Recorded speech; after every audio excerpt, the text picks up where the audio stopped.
Yeah, and before we get into the substance of these arguments, Paul, I just want to talk about this for a moment, this lunch break, because the mechanics and the flow of a closing argument are very important. The rhythm that a defense attorney gets into when they're making their final case in front of the jurors. Talk to us a little bit about this moment just from a lawyer's mindset. Does this disrupt the flow of argument being made by the defense attorney? Would it have been better for him to finish his argument before the lunch break, or how do you see this playing out?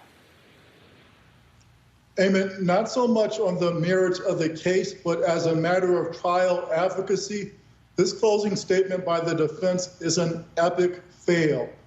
It's rambling, it's incoherent at times, and it's way too long. The jury wanted to go to lunch probably an hour ago. Traditionally, prosecutors and defense attorneys don't object during closing statements. The judge doesn't interrupt because you want a chance to tell a complete story. But my goodness, hours and hours, I don't think this is a good look for the defense. Yeah, I was going to say 2.5 hours by our clock and then some. Kristen, defense attorney Eric Nelson, he began his closing argument today with a lengthy rundown of the legal principles that the jury should apply to this case, like reasonable doubt. And he spoke extensively about what a, quote, a reasonable police officer would do. You heard that time and time again. What do you make of him reinforcing that this is what a reasonable officer would do?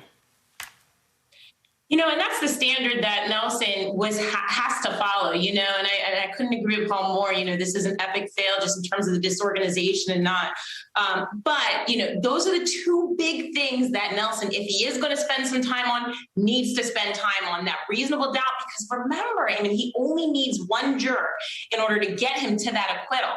But in terms of the reasonableness standard, you know, he had to focus on that because he really is undermined by that video.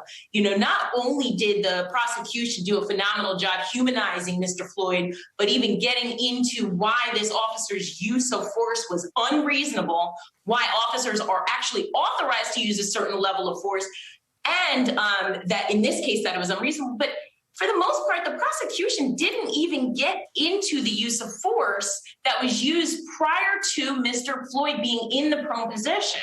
And so when you look at the reasonableness standard and what Nelson should have focused on, he really should have focused on Chauvin's use of force after Mr. Floyd was in that prone position, because that was the critical part. What happened during those 9 minutes and 29 seconds? And for about an hour of his closing, he went into the reasonableness standard of what happened beforehand at the scene when he arrived, etc. And it just went on and on and on, and it was disorganized. And I'd be curious to hear the poll results from the jurors as well. I'm sure they fell asleep or their eyes glazed over and they weren't following along.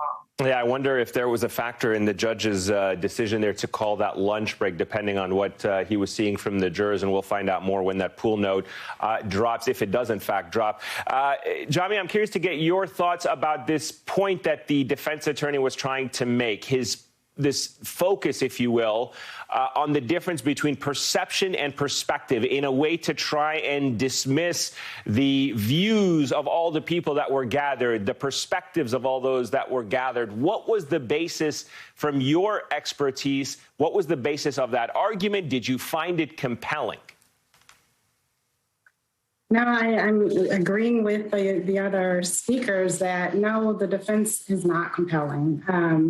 What we've seen, unfortunately, is sort of back to those same kind of racist tropes of, you know, former Officer Chauvin was felt that he was in danger, pointing to the bystanders, which we know, again, was 12 people at most. Some of them so young they couldn't testify on camera, but because they were expressing the very human concern of watching someone being killed in front of their very eyes, that made them dangerousness. And I also don't think it's lost on folks that when we've seen those screenshots of the crowd, that they were primarily Black and brown people. So it's just re-emphasizing what we have seen in the system, which is the greater systemic problem of the dangerousness that's attached to Black skin, the dehumanization that happens to Black people in the system. And no, I don't think this argument is compelling at all.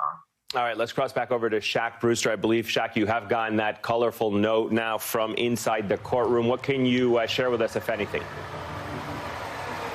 Well, I'll tell you, based on this pool reporter, this is just one of the two reporters in the room.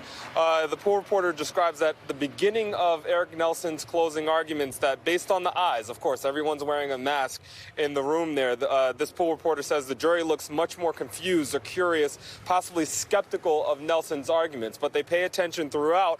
One note, though, when we got to the end of not the end of his closing arguments, but when we got to the end, right before that break that we just took, about 15 or so minutes ago, the pool reporter says that the jury is getting antsy. Several are rubbing their eyes and fidgeting. They have now been sitting, this pool reporter notes, for over 2 hours and have not had that lunch break. And they say when Nelson apologized for being long-winded, that's something that you heard him do repeatedly during his closing argument, this reporter believes that he was reading the faces of the jurors. So it seems like, you know, that the extensive arguments that we were hearing there did have some effect. We know that previously in testimony, during some of the witness testimony in the prior couple of weeks, we know that there was a juror who nodded off every once in a while. There were times where they would get antsy or they would need to get coffee or that kind of thing. So that is a factor as attorneys are sitting there making their closing arguments today. Yeah, so to that point, Paul, and, you know,